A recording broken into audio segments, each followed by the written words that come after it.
ക്ഷീണമൊക്കെ ആയിട്ട് നല്ല പായസമൊക്കെ കഴിച്ച് ഉറങ്ങി എണീറ്റപ്പോഴത്തേക്ക് എവിടെയെങ്കിലും പോയാലോ എന്നൊരു ചിന്ത. അങ്ങനെ പപ്പയോട് പറഞ്ഞിട്ട് നമ്മൾ നെയ്യാർ ഡാം കാണാൻ പോയി.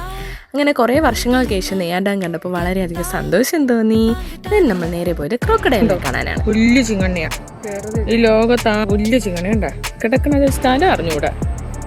ഇനി അടുത്ത് എൻ്റെ അമ്മേ നീ കാണുന്നുണ്ടോ? എൻ്റെ മുഖം കണ്ടറിയാം നമ്മളെയാണ് നോക്കുന്നത്. അങ്ങോട്ട് നോക്കി ഭയങ്കര ശ്രദ്ധിച്ചാടാ ഇവരൊക്കെ നിൽക്കുന്നേ. Cute little things like this.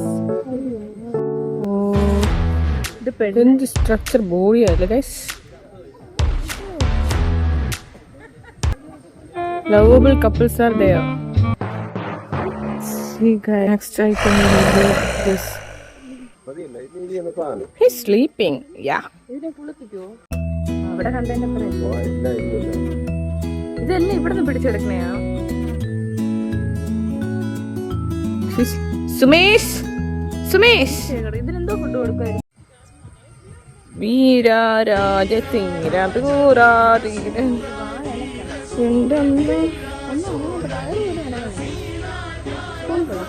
എന്ത് ബോഡിയാണ് മച്ചാനെ.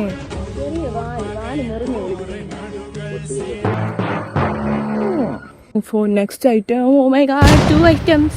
എൻ്റെ അമ്മേ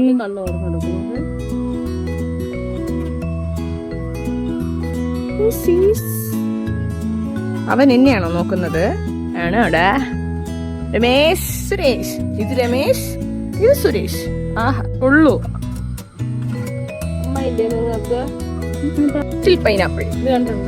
പപ്പ എന്നെയൊക്കെ കണ്ടിട്ട് നേരെ തിരിച്ച് താഴോട്ട് ഇറങ്ങി പപ്പ വണ്ടി എടുക്കാൻ പോയ സമയത്ത് കാരക്ക വാങ്ങി നേരെ വണ്ടിയിൽ പോയി കുറച്ച് കഴിച്ചു. ബാക്കി കെട്ടിവെച്ചു. ബാക്കി പിന്നെ വീട്ടിൽ പോയി കഴിക്കണമല്ലോ. പിന്നെ അവിടെ നേരെ ഇറങ്ങി വന്നപ്പോഴാണ് ആ ഒരു സീൻ കണ്ടത്. നോക്കി നല്ല കാർമേഘവും ശാന്തമായ വെള്ളവും. എന്ത് രസമല്ലേ കാണാൻ. ഇവിടെയൊക്കെ നിന്ന് കുറേ ഫോട്ടോസൊക്കെ എടുക്കണം ഇങ്ങനെ വെള്ളമൊക്കെ നിൽക്കുന്നതായിട്ടൊക്കെ. പക്ഷേ എടുക്കാൻ പറ്റിയില്ല, സമയമൊന്നും ഇല്ലാത്തതുകൊണ്ട്. പിന്നെ മഴ വരുന്നതും കൂടെ ഉണ്ട്. പപ്പ പെട്ടെന്ന് വിളിച്ചിട്ട് വന്നു. പക്ഷെ ഇങ്ങനെയുള്ള സ്ഥലത്തൊക്കെ വീടുണ്ടെങ്കിൽ നല്ല നൈസായിരിക്കും അല്ലേ. പിന്നെ ഈ പൈൻ എന്തോ നമ്മൾ ഫോറസ്റ്റിൻ്റെ ഇടയിൽ കൂടെ പോകുന്നൊരു ഫീൽ ഉണ്ടായിരുന്നു കേട്ടോ ഇന്നത്തെ യാത്രയിൽ.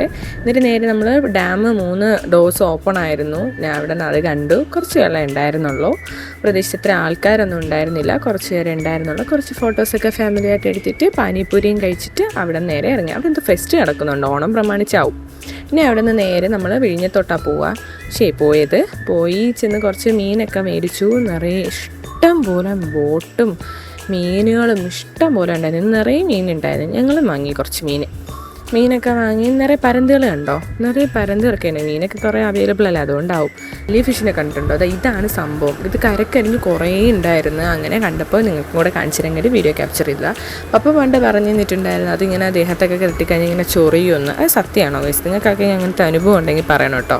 ഞാൻ അവിടെ നേരെ പപ്പ വന്നു. പപ്പ കുറച്ച് മീനൊക്കെ വാങ്ങിച്ചു. നമ്മൾ വീട്ടിലോട്ടൊക്കെ തിരിച്ചു പോയി. പിന്നെ ബാക്കി കഴിച്ചു, കിടന്നുറങ്ങി. അത്രയേ ഉള്ളൂ. ബാക്കി വീഡിയോ ഒന്നും എടുത്തില്ല. അപ്പോൾ